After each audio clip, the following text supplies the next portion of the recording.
Good morning. This is my first time trying this. Welcome, everybody. My name is Heath Reed, and I'm really happy to be sharing with you a totally new format. I haven't done anything like this before, and I like an opportunity to connect and maybe share some things that I've been noticing in these waves of unpredictability, of unknown, uncertainty, and definitely a lot of just unknown. And in the absence of information, people tend to make stuff up. And we're really happy to be partnering with the ABMP and their Meditate and Move series. And so I hope you saw day 7. Nicole and I have been teaching all this week. We dropped the second recording at 6 a.m. Pacific, 9 a.m. Eastern time. And we're trying to reframe the COVID, this whole experience we're going through the lens of healing. And something that I think is really right for us is to shift our attention from a place of angst. I've been noticing a lot of our previous time has been talking about anxiety. And I think now that the anxiety is kind of peaked, we're beginning to feel into the confinement of isolation, especially for those in our community who are living alone or don't have a very big social connection. So this is my act of trying to connect, trying to expand my capacity to relate to others. And I would love, if I can figure out how to find your comments, I would love for you to all comment too. Oh, hey, Katie, thank you. Okay, so I can see that I can see your comments. So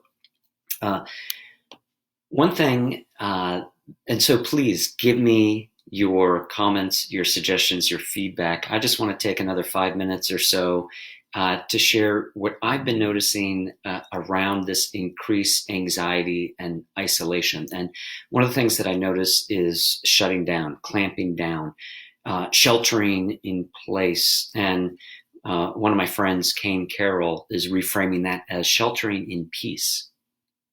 How can we create an environment, hey Carol, that helps nourish and nurture and incubate the peacefulness, the ease, the joy, the flow, as service providers, as people, whether you're doing bodywork, hair, nails, we are continually connecting outside with others. And now that's revolutionized, hopefully temporarily.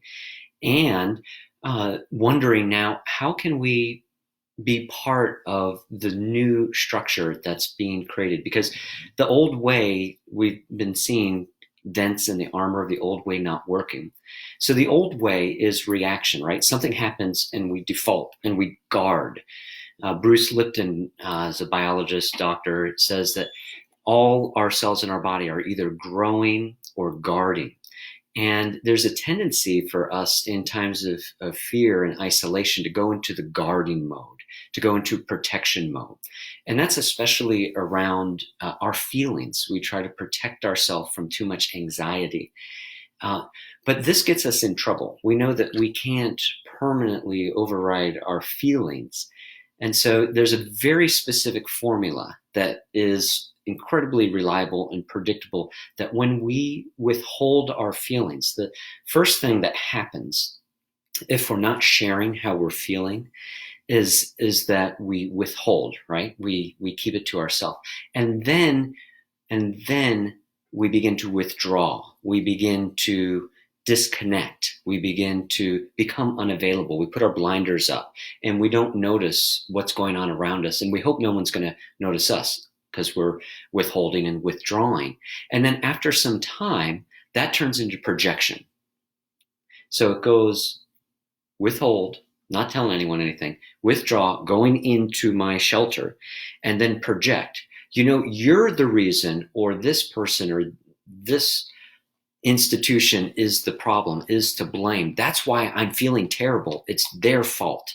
And we don't take ownership of our feelings. We don't become open or available to our feelings. So I want to reinforce this idea that feelings are flow, and that anytime that we kink the hose of our expression, right? So the throat is the intermediary between our head and our heart. And anytime that we bite down, clench our tongue, lock our jaw, then we begin to kink the hose of expression. And just like the water volume on a garden hose would kink, our energy and our flow and our availability between our head and our heart become kinked up. And so the good news is, if you're having feelings, you're having flow. That's great, even if they're messy. Emotions are messy, especially the anger, the sadness, the fear.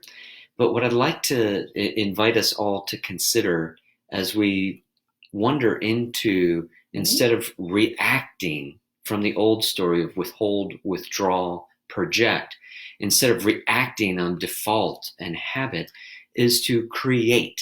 Create and react have the same exact letters, and we can flip the script.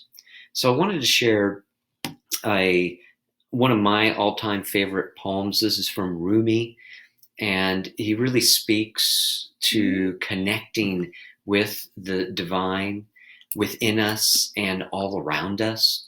For those who don't know, Rumi is a Sufi scholar from, I believe, several hundred years ago. I'm not going to date it because I don't have the exact date in my mind. But take a few breaths, if you would like, as I read this poem, and maybe even breathe into your heart. Your eyes could be open or closed. Maybe contact your heart, the supreme center of feeling. Your heart knows the truth. And so Rumi's poem here, called The Guest House, is a invitation for us to welcome in all our feelings, messy and all. This being human is a guest house. Every morning, a new arrival, a joy, a depression, a meanness. Some momentary awareness comes as an unexpected visitor. Welcome and entertain them all. Even if they're a crowd of sorrows who violently sweep your house empty of its furniture, still treat each guest honorably. He may be clearing you out for some new delight. The dark shame, the malice, meet them at the door laughing and invite them in. Be grateful for whatever comes, because each has been sent as a guide from beyond.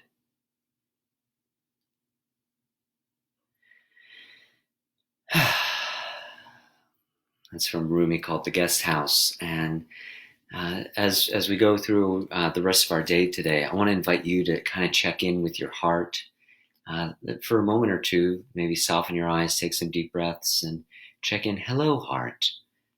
Like you're greeting an old friend. How are you today, heart? And let yourself be surprised. Let yourself experience the unpredictability and the endless, tireless motion of emotions. Isn't that cool that the English word emotion has motion built into it? Because nothing's permanent. Nothing is going to always be this way. Never always. Is something Nicole and I ascribed to when we first started dating 25 years ago. Never always. This too shall pass. But in this interim, in this transition, we're in a tremendous transition phase. And for those of you, like when you transition into a season, when it's getting hotter or colder, there's a little wobble. When you transition into a new job or a new relationship, there's a little wobble. We're looking for our bearings. And it's more important than ever that we anchor ourselves and ground ourselves in activities, in practice, in connections that help enliven our heart, help open our heart, so that we're not withholding, withdrawing, and then projecting. If anybody has any questions about this, or even physical stuff, if you have any requests, I love requests. So you have an ache, a pain, a tweak, I also share, in addition to Bodywork, I share movement therapy. I do relationship coaching. So if there's anything that you would like some connection to or some perspective, let me know and I can share that as well. I plan to do this the next 3 mornings this week, and I want to remind you that on the ABMP Facebook page, they're doing a meditation and move series, which Nicole and I are participating in, and there's some fantastic co-hosts. There's a week long of meditation last week with Angie, and Cindy's doing a yoga series next week. So notice, what are you opening to? What are you heliotroping toward? So heliotrope, helios is sun, right? Troping is to grow, like atrophy or hypertrophy.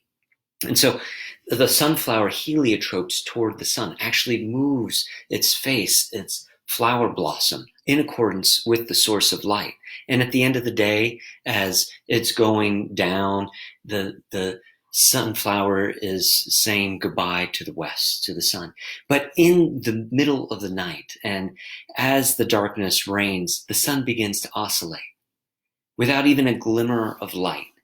It begins to oscillate out to the east. And before dawn is broken, it is ready and open-hearted. It is heliotroping. It is growing toward its light. So notice, what are you growing toward? What are you looking at on your digital devices? There's some people are starting to talk about good news, not just like regular news, but good news. One of my favorite websites is Sunny Skies, SKYZ, and it's just good news. People doing awesome things for other people, human kindness.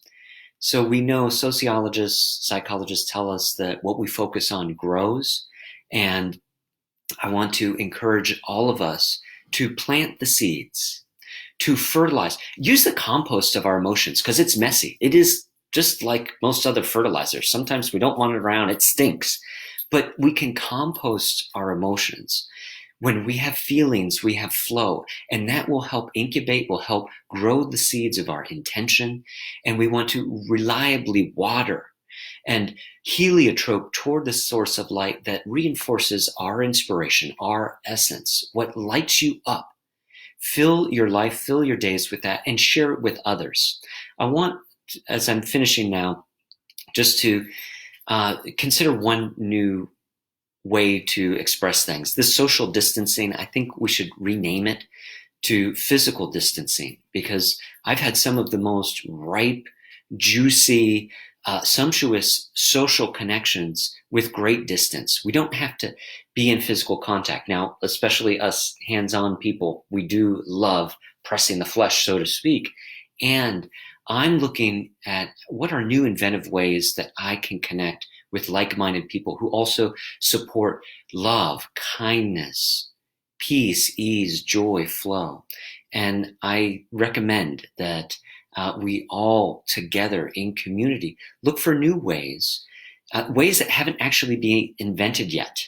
Before there was Facebook, what is the new thing that we can connect and create and build these both virtual and hopefully physical communities where we can connect, where we can share, where we can flow our feelings without fear of reprisal or judgment, our own inner judgment or others.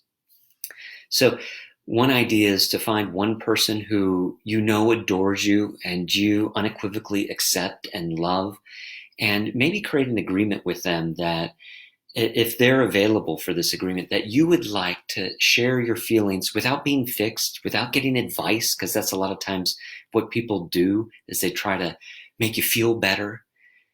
Don't override your feelings. Let the whole wave of whatever feeling's going on. And the next time you hit a speed bump, don't just slam on the gas. Slow your roll and maybe call or connect with that person and say, I don't want your advice. I want your attention.